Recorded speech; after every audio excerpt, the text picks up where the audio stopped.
son maillot estampillé Mais présidente Connors Fekofa, avec son maillot estampillé présidente Connors Fekofa, Madame Belinda. Mais sincèrement, je me pose la question, quel est le rôle de Madame Belinda? Comme vous avez parlé de Madame Belinda qui avait la vareuse avec les signes de son nom derrière. Présidente Connors Fekofa. C'est tout ce qu'elle avait. Dans l'organisation, elle n'a pas joué un grand rôle. Quand tout est au niveau des politiques et des privés, la FECOFA censée organiser n'a que les papiers. C'est un comité de normalisation. C'est voilà, pas la FECOFA de Constant Omari. Donc, on va l'épargner. Si nous voulons parler des responsabilités, prenons cette FECOFA qui est prenons cette fédération, mettons de côté, parlons des personnes qui ont géré. Parce que c'est inadmissible que les arbitres arrivent et restent pendant 2 heures ou 1 heure à l'aéroport. Et Digankou, moi je ne mettrais pas. Il est difficile aujourd'hui de mettre de côté la fédération. Je vois mal. Parce que les arbitres... Fallo, je vais te laisser conduire. Quelqu'un m'a rappelé. Dans la réalité, quelqu'un m'a rappelé quand je préparais l'émission. Quelqu'un m'a rappelé, un téléspectateur m'a rappelé que Simon Valdo, de dire à Simon Valdo qu'on risque de pas donner à Sébastien des sabres, femmes, enfants, et lui couper un morceau de Congo parce qu'il ne va pas nous qualifier pour la Coupe du Monde. Ben oui, il n'aura pas. Il n'aura pas. Il n'aura pas. Vous l'avez vu après les matchs, son attitude a changé. Il a laissé beaucoup de choses après ces matchs-là. Moi, je l'ai vu. Je vais te laisser continuer. Je vais te poser une question. Quelqu'un m'a fait réfléchir hier. Il dit, Sébastien Desabre, en réalité, c'était comme si son plus grand match, c'était le mardi passé, exact. En réalité, parce que face à le Maroc, en Côte d'Ivoire, on n'a pas gagné. On n'a pas gagné. L'Égypte, on n'a pas gagné. L'Afrique du Sud, on n'a pas gagné. La Côte d'Ivoire, on n'a pas gagné. Et le Sénégal, c'est réellement... il s'est demandé quel genre d'entraîneur il est. Je vous ai dit, les top 10, nous sommes en dehors. Les top 10, c'est-à-dire le meilleur... Je suis fort aussi. Non, pas fort, c'est ça la réalité. En parlant français, au-delà de dire que c'est fort, mais c'est la réalité. C'est la réalité. Les nations que vous avez signées, vous avez citées là, ils sont dans le top 10. Il a gagné Soudan du Sud, il a gagné... Dans notre groupe, quels représentent les 16 points de la RDC? Les 16 points de la RDC, on en est à 16, 16, oui. C'est 2 victoires sur la Mauritanie, 2 victoires sur le Sud-Soudan, ça fait 12. Match nul au Sénégal. Match nul contre le Sénégal, ça fait 13. Et puis les 3 points. La Mauritanie. Non. Le Togo. Le Togo, ouais. Donc Desabre a gagné Togo, Mauritanie, Soudan du Sud et match nul au Sénégal. Contre le Soudan, nous n'avons pas gagné. Oh. Oui, nous avons gagné le Soudan du Sud. Contre le Soudan nous a battu 1-0. D'ailleurs, on a commis la bêtise de ne pas aller chercher les 3 points sur le plan administratif face au Soudan. Parce qu'il y avait un joueur qui devait nous donner les 3 points. On s'y est pris en retard. Ça, c'est encore une faute administrative. C'est encore une faute administrative. Donc, les 2 adversaires de taille de notre groupe, nous ne les avons pas battus. Il nous reste encore un dernier match contre le Soudan à Kinshasa. Ça craint. C'est un peu dans la même lignée que les matchs contre, je dirais, les matchs contre les Sénégal. Parce que les Sénégal en aller, nous sommes allés chercher un nul. Mais par contre, le Soudan nous a battus en aller. Le Soudan viendra ici, je crois qu'il est battu par les Togo, le même jour que nous là. Mais ces Soudanais viendront aussi pour chercher à sortir leur nez, ne serait-ce que terminer parmi en bonne position. Donc, comme je le disais tantôt, c'est lui qui vous a fait ces observations-là. C'est bien que face à une nation mieux classée que nous, nous ne battons jamais ses adversaires. D'ailleurs, Desabre fait pire. Parce que nous perdions en déplacement. Contre le Maroc, on a essuyé un sanglant 4-1 en déplacement. Contre la Tunisie, c'était en déplacement. Ici, c'était des matchs nuls. Malheureusement, nous avons été copieusement battus ici après avoir mené 2-0. C'est là les chagrins des Congolais. C'est là où battu avec manière. Bon, avec manière. C'est ça les chagrins. C'est-à-dire, il ne va pas. Après lors de la conférence de presse d'après-match, il nous fait croire qu'il nous a amené. Il nous a amené à la CAN en demi-finale et consorts. Non, à la CAN en demi-finale et consorts. On est en progression. Monsieur Desabre, en progression par rapport à vos prédécesseurs. Non, ce n'est pas une progression. Parce qu'avec Ibenge, je me rappelle bien, nous avons fini 3e, alors que lui à la CAN, il a fini 4e. Avec Ibenge, certes, on a été éliminé, mais pas battu à Kinshasa. On a été remonté, égalisé à Kinshasa. Vous êtes trop dur avec des sables, alors il nous fait du bon travail. Non, les bons travail, on ne minimise pas les bons travail, mais les chiffres ne mentent pas. La théorie de dire qu'on l'aime, on l'aime pas. Nous, il n'est pas question de l'aimer. Nous sommes des gens qui regardons les chiffres. On lui a donné, laissé la main. Là où il a signé son contrat, vous étiez là. Je ne suis pas contre. On lui a tout remis. C'est lui qui organise les matchs. Il a tout de la RDC. D'ailleurs, il s'est dit être en mission avec la République démocratique du Congo. Sa mission première, c'est nous qualifier à la Coupe du Monde. Exact. La mission où il s'est fait beaucoup d'argent autour des mondiales, matchs et consorts là, nous allons regarder là-bas. Si comme maintenant, nous commençons à regarder là-bas parce qu'il a failli face au Sénégal. Certes, ce n'est pas encore fini. Il nous reste 2 matchs, mais avec faible pourcentage de nous qualifier. Monsieur Simon, modérons un peu. Hein, ce n'est pas tellement. Il n'est pas le seul. Hein. Je crois que la responsabilité d'une qualification à la Coupe du Monde, l'erreur du Congo, c'est de croire que Desabre était un magicien. Il pouvait l'inventer. C'est un problème. Olivier, on mène des euros. Olivier, on mène. Oui, j'ai envie de réfléchir comme le Congolais. J'ai envie de réfléchir comme le Congolais Landa, le Quinois, le Congolais, tous on a réfléchi. Oui. On mène des euros. Même moi, j'ai vu que oui, c'était fatigué. Même moi, j'ai vu que comment il s'appelle Noah Sadiki. Il était devenu l'ombre de lui-même. Tout le monde a vu dans les 30-40 premières minutes que... Bon, puisque vous voulez tellement qu'on parle technique, je suis d'accord, 100% des sabres. Il mène le Sénégal 2-0, il ne joue pas de la même manière. Dès qu'il met le deuxième but contre le Sénégal, il procède au changement. Il ferme la boutique, il arrête de jouer. Parce qu'il ne va pas mettre 4-0 au Sénégal. Non. Là, je suis d'accord avec vous. C'est-à-dire qu'un entraîneur qui respecte des nations comme le Sénégal, le Sénégal que l'Angleterre n'a pas battu en Angleterre. Quand tu joues ce Sénégal-là, tu mets 2 buts, tu te préserves. C'est une grosse opportunité. Voilà, tu te préserves. Tu ne t'exposes pas. Alors ne disons pas que la faute est à l'organisation. Il a cru que le Sénégal... C'est pas l'organisation et tout. Le faux pas du Sénégal, dans les 30 premières minutes, on fait croire à des sabres qu'il était plus fort que le Sénégal. Là, c'est 100% coach. Parce qu'en mettant 2 euros, tu te réserves, tu contrôles le jeu. Tu refuses d'aller en bordage à tout moment. Tu n'es plus en train de chercher des marqués. Mais conserver ces scores-là, qui te donnent, on va dire, 90% des chances d'aller à la Coupe du Monde, tu les mets, tu te préserves. Et là, il a péché. Il a péché pourquoi? Parce que des sabres, comme disait Valdo, est un dieu. Il a tout. Lui, il peut appeler directement le président de la République pour résoudre son problème. Il avait un problème de salaire. En 3 heures maximum, entre 12 heures et 15 heures, c'était réglé. Ce n'est pas comme les beignets et tous les autres. Hein, il fallait passer par les ministères des Sports, écrivez ceci, faites ceci. Si on a donné carte blanche à ces messieurs-là. Ce n'est pas mauvais, mais c'est dangereux. Puisque là, il s'agissait maintenant d'un problème un peu complexe de gestion des matchs de haut niveau, où il ne respecte pas la direction technique nationale. Parce que, croyez-moi, s'il parlait avec notre vieux, on peut tout vouloir de lui. Loussadoussou. Il lui souffle à l'oreille, ces matchs ici cassent les rythmes. Ne joue plus de la même façon. Mais comme Desabre ne peut écouter personne, c'est le génie blanc qui amène la magie, qui va nous qualifier à la Coupe du Monde. On a commis l'erreur, nous tous, de lui donner cette liberté-là de gestion. On a cru qu'une qualification à la Coupe du Monde pouvait être résolue par un individu. Mais non, c'est pour ça qu'on n'est plus à la Coupe du Monde. Les Zaïre n'a pas été à la Coupe du Monde parce que c'était les problèmes de Vidinik. Non. Les Zaïre étaient à la Coupe du Monde parce que même le président de la République s'est improvisé en manager. En imposant que l'on mélange les Belgicains et les locaux. Et qu'il y ait entraînement en Bandaka, dans la chaleur. Il y a eu un travail de fond. Aujourd'hui, on présente à la société comme si on avait obtenu ça comme c'était un cadeau. Non.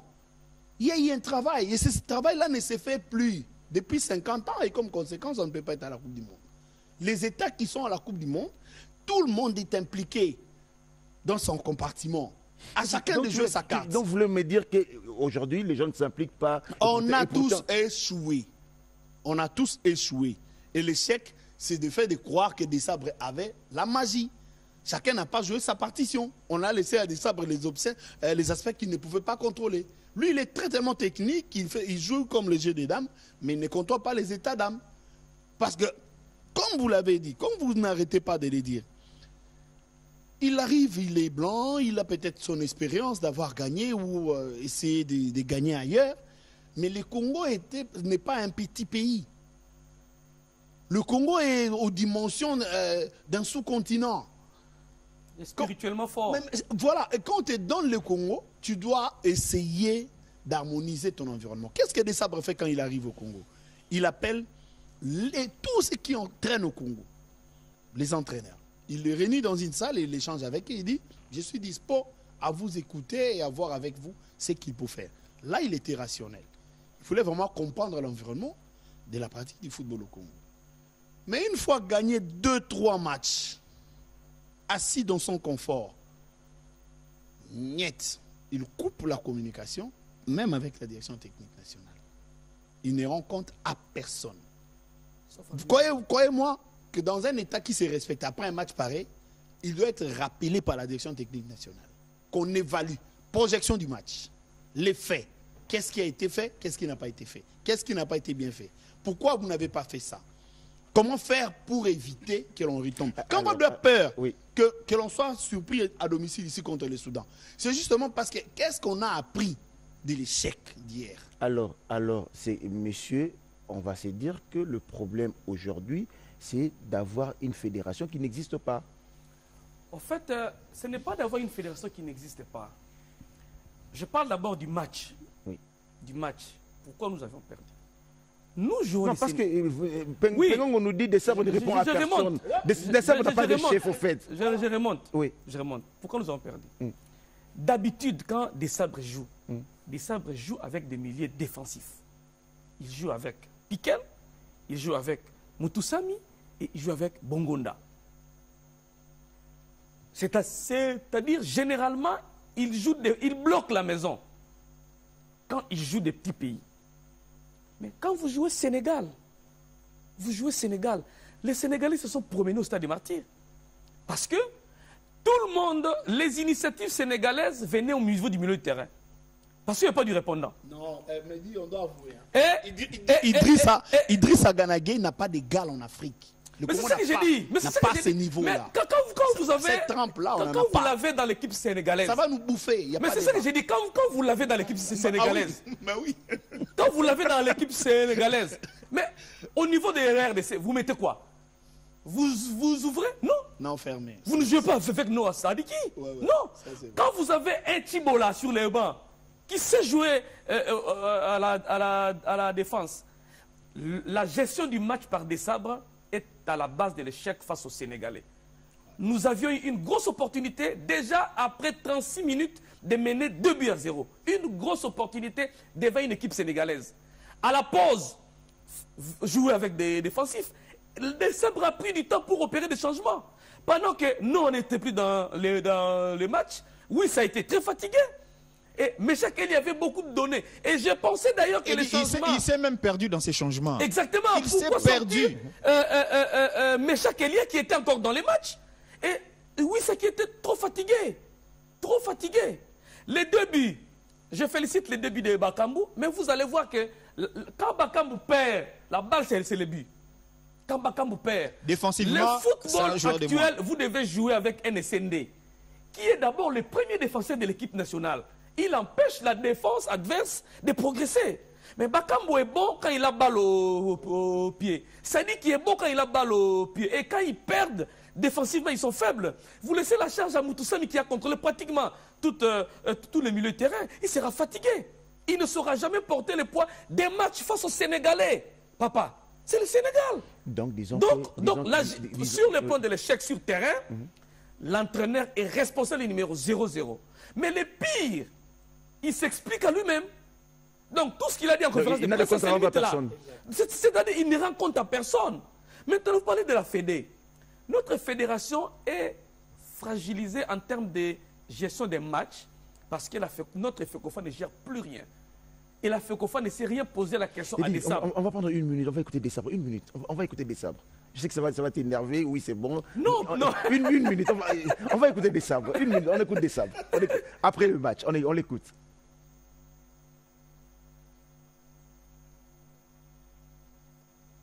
Le temps que Discovery retrouve l'image, hein. Juste une minute, on va l'écouter parce qu'apparemment c'est comme on dit. Oui, hein. c'est sûr que c'est une Il ne faut pas aussi jeter en pâture le travail fait par Desabre. Non, loin de là. Desabre nous devons reconnaître que Desabre est en train de faire un travail. Mais ça ne fait pas de lui un dieu. Olivier vient de le dire tout à l'heure. Eddie, son pas. travail, si ça ne marche pas, out. Les entraîneurs, ce n'est pas comme des enfants, ils restent définitifs enfants, fils de leur papa. La Côte d'Ivoire en pleine Cannes, hein, Cannes à Abidjan, en Côte d'Ivoire, ils ont foutu l'entraîneur dehors. Hein, et ils ont gagné. En plein match. Ils ont gagné.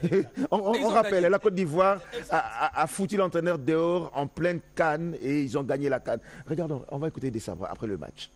Exception par rapport à la physionomie de la rencontre, c'est dur. C'était un match comme on l'attendait tous, un grand match entre deux belles équipes africaines.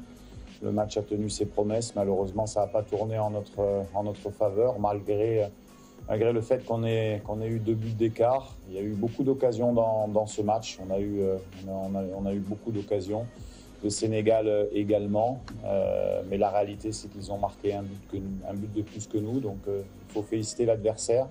Nous regarder ce qui n'a pas marché sur les prochaines rencontres contre le Togo et le Soudan, continuer notre route de qualification vers la Coupe du Monde parce que ce n'est pas fini. On est deuxième et on doit y croire jusqu'au bout. Monsieur. On doit y croire jusqu'au bout parce que ce n'est pas encore fini. Ce n'est pas le fait que ça sorte de sa bouche. Les réalités, la mathématique nous prouve qu'on est encore en course. Mais comment allons-nous nous reprendre après cette défaite face au Sénégal? C'est ça la grande question. Ne soyez pas étonnés si vous allez vous rendre compte que le Cap-Vert, par exemple, arrivait à se qualifier à la phase finale. Aujourd'hui, le Cap-Vert met à 4 unités le Cameroun. 15 points. Donc, c'est-à-dire, pour aller à la Coupe du Monde, le Cap-Vert a battu la nation placée tête des séries de son groupe. Pour aller à la Coupe du Monde, la République démocratique du Congo devrait battre la nation placée tête des séries de son groupe. Malheureusement, aussi longtemps qu'on ne l'a pas fait, nos chances se sont amenuisées sensiblement. Alors, sensiblement. Parce que le destin, ça ne dépend plus de nous. Nous devons attendre un faux pas du Sénégal, connaissant certaines réalités. La gestion de ces 2 derniers matchs, ça va se jouer sur plusieurs plans. Donc, s'il faut revenir à ce que nous disions, Eddie, l'organisation, l'arrivée des officiels et consorts, ça reste le monopole de la fédération. Mais malheureusement, ça reste le monopole de la fédération. On a arraché ça à la fédération. Inadmissible. Je veux bien qu'on soit sur ces plateaux. Ça serait un peu difficile si on quittait ici sans pour autant évoquer, parce que les temps, dès l'entrée, si vous nous avez fait signe, les temps, avec tout ce qu'il y a eu comme conséquence au stade des Mathieu, c'est inadmissible si nous sortons de ces plateaux sans les condamner. C'est vraiment inadmissible. Inadmissible. La RDC, il ne nous reste que le stade des Martyrs. Aujourd'hui, tous ces Congolais qui ont causé du tort à ces stades, mais qu'ils ne soient pas surpris de voir si la FIFA mettait une croix. Parce que les dégâts sont énormes. Jamais, puisqu'on nous montre les images, jamais dans ces pays, j'ai vu un match où nous avons eu de tels dégâts. Les gens se sont pris aux chaises comme si c'était les chaises qui jouaient au ballon. Quelle frustration! C'est quoi la mentalité qu'on a? Où allons-nous jouer les matchs contre le Soudan? Parce que, je dis, au-delà des sanctions financières, la plus grande sanction à craindre, c'est qu'on mette une croix à ces stades. C'est une réalité, c'est un match FIFA et les images sont sur les réseaux. Qu'est-ce qui doit être fait? Au-delà du fait que Des Sabres doit aussi rendre compte et qu'on sort dans la suite, aussi il faudrait vraiment qu'on puisse repenser à comment organiser un match de haut niveau. Un grand match, comment filtrer les entrées? Ce qui s'est passé au niveau des entrées du stade, c'est inadmissible. Je ne vais pas, je suis à la télévision nationale, on est suivi partout ailleurs. Je sais que les autorités du pays ont des images, ils ont plus d'informations. Je ne vais pas les pousser, mais qu'ils fassent leur travail. Les X et les Y. Non. Que chacun fasse son travail. Ils ont un travail à faire. Énorme travail. Énorme travail, c'est inadmissible. Ce n'est pas comme ça qu'on peut s'apprendre à notre propre maison. C'est notre maison à nous. J'ai vu des gens s'en prendre. C'est comme si... non. Et qui sont venus au stade? Comment sont-ils entrés? J'ai vu des gens entrer sans billets. Ils sont entrés comment? Qui devait filtrer les stades? L'organisation de ces matchs, on devait donner à qui? La sécurité. Qui était commis à la sécurité? Qui a organisé finalement, qui a organisé le match? La question maintenant, qui a organisé le match? Oui, exact. Dans l'organisation, la fédération. Maintenant, il faut nous avons parlé des émotions et autres, des sabres responsables sur le terrain, mais nous sortons du terrain. Les entrées, le autre. Je l'ai dit et je le répète, Valdo a dit, a insisté, il faut remettre l'organisation entre les mains de la fédération. La fédération haute organise. Les ministères aussi organisent. C'est vraiment les états-majors. Maintenant, pour un match de football, la FECOFA organise, mais la sécurité, c'est entre les mains de la police nationale congolaise, qui a l'expertise en matière de gestion de foule, d'encadrement. Maintenant, la fédération peut aussi faire recours à une entreprise privée dans la billetterie. Mais la sécurité reste la matière d'un gouvernement. Ouais. On ne peut pas dire que la FECOFA peut venir sécuriser le match. Il y a des réunions techniques qui se font avant et les réunions de sécurité. Là où la police informe aux organisateurs les mesures sécuritaires prises. Comment nous allons faire notre travail, qui sera à sa place. Mais Valdo, malheureusement... Parlons responsable. Est-ce que le problème n'est pas déjà billetterie? Finalement, on ne sait pas qui a fait quoi dans la billetterie, qui a vendu. Il y a des infos qui ont été données par rapport à la billetterie. L'organisateur a donné à une société qui a imprimé, disons, 55 000 billets pour les pourtours. Mais on ne connaît pas les nombres pour les tribunes et consorts. Si on avait peut-être le nombre exact, on pourra se permettre de juger s'ils ont eu dépassement ou pas. Mais les problèmes, comme disait Eddy, mais ce n'est pas tellement la police seulement. Un match pareil, c'est l'État. Quand je dis l'État, le ministère de l'Intérieur doit s'impliquer au plus haut niveau. Mais c'est ça, placer... Non, il n'y a pas que la police. Il y a l'armée. L'armée aussi. Il y a l'armée, il y a les services. Pourquoi? Parce que des cas pareils, il faut filmer et arrêter les auteurs pour que ça se termine. Maintenant, c'est devenu monnaie courante. Dès que les gens s'énervent au stade, ils vont casser les chaises. C'est tellement facile que tu vas casser et tu vas rentrer chez toi. Des choses pareilles sont arrivées dans les États où le foot s'organise, par exemple en Angleterre. Mais ose encore ça. On t'identifie et tu es arrêté, tu es interdit des stades. Mais même en Égypte. Voilà. Tu es carrément banni du stade. Exact. Les pays doivent apprendre à arrêter les responsables des casses. Il faut les arrêter. Parce que ce sont des inciviques. Ça, c'est de l'incivisme. Ce n'est pas puisque le Léopard ont perdu qu'il faut que tu casses la chaise. Qu'est-ce que la chaise a à voir avec la défaite? Tu n'étais pas en état et ce n'est pas seulement pour ces matchs. Ça arrive souvent dans nos matchs même du championnat. Puisque les gestionnaires du stade, ensemble avec la police, ne font pas correctement ce travail d'identification et des zones cibles de tension. Il faut contrôler ces genres de zones. Ailleurs, il y a même des corridors de police. Des zones tampons. Des zones tampons. Pour s'assurer, en connaissant le chaud qu'il y a par exemple à Moscou, on sait que là-bas ça va chauffer. Quand le match va faire chaud, la police quadrille la zone. Et s'assure que personne ne va lever son doigt pour jeter même un sachet.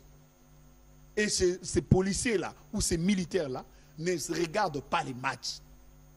Et ils regardent le comportement du public. Donc, on a du mal à gérer l'organisation des matchs de football de haut niveau. Alors, 5 minutes avant qu'on termine, la part du ministre du Sport dans ces matchs. La responsabilité du ministre du Sport. Le ministre du Sport a beaucoup de responsabilités autant que des sables. On a parlé des sabres, on a parlé Belinda. Ouais. Parlons Boudimbo. Il est politique et la partie politique du match n'a pas fait son travail. La population qui arrive au stade, qui casse, dont on n'a pas justifié les comportements, n'est pas suffisamment informée. Vous savez, on veut bien battre le Sénégal, mais on ne doit pas ignorer qu'on peut aussi perdre contre le Sénégal. Il faut dire la vérité à la cité. Les pays... C'est quoi cette vérité? La vérité, c'est comme disait Valdo, nous ne sommes pas plus forts que le Sénégal. Même si on était capable de battre le Sénégal, on les aurait surpris. La victoire contre le Sénégal serait une surprise. Parce que le Sénégal est mieux outillé que la RDC. Et on va l'air intrinsèque. C'est-à-dire la qualité des athlètes. On va pas à la guerre. On va pas à la guerre tout en décourageant les troupes. On va pas à la guerre tout en décourageant les troupes. Et surtout que c'est un ministre des Sports. Il ne peut pas passer à la télé et dire que nous... Je n'ai pas dit. Je n'ai pas dit. Je n'ai pas dit ça. Je n'ai pas dire ça. Moi, je pense épargnons le génie blanc. Épargnons le génie blanc. Il ne pouvait pas dire ça. Est-ce qu'on a déjà demandé à un ministre de descendre pour aller travailler? Le ministre a son état-major. les ministres et l'organisateur. C'est l'artificier. On ne le demande pas d'aller agir. Il n'aura qu'à solliciter de la gestion de son organisation. Imaginez par exemple, j'ai vu dans les réseaux des gens me demander pourquoi il n'a pas appelé les dirigeants ou les moments sportifs. Mais c'est ça sa responsabilité. C'est-à-dire la descente vers la cité, l'autorité appelle le point focaux, les responsables, les réunit sur une table et évalue avec eux comment gérer ce type de rendez-vous. Et malheureusement, c'est ce qui n'a pas été fait. Pourquoi il n'a pas fait? Lors du match RDC-Tunisie, qui il y a 4 ans, le ministre de l'époque avait fait cet appel et on avait perdu. Même histoire qui s'est répétée. C'était une élimination. On a été éliminé par les passés, mais on n'a pas cassé autant. Puisqu'il y a eu des précautions. Puisqu'on a eu on ne peut pas seulement vendre les ministères des Sports. En une minute. Moi, je pense, si vous me permettez, c'est très délicat, c'est très capital. Je pense qu'il y a un traumatisme qui s'est installé dans ces stades. Au stade des Martyrs. Les traumatismes des matchs perdus. Et on a ça dans la tête. Parce que quand les Sénégalais ont commencé à marquer des buts, tout le monde dans les stades s'est rendu compte, commençait à se souvenir du match. Des autres matchs. Est-ce qu'il ne serait-ce pas venu le moment d'essayer un peu d'échanger aussi d'environnement? Aller à Lubumbashi ou à Kisangani, par exemple. Donc, pourquoi ne pas construire, par exemple, un autre stade les stades où on peut délocaliser de telles rencontres? Il y a un traumatisme. Vous et moi, vous n'allez pas me dire le contraire que quand les Sénégalais ont commencé à marquer, vous êtes souvenus que ça va nous arriver, ça va finir comme ceci. Est-ce que changer d'environnement ne serait pas la solution aussi? Oui, c'est aussi une idée. Le stade Lumumba à côté, peut-être le pape peut aller jouer. On va continuer peut-être samedi cette discussion. On va continuer cette discussion peut-être samedi.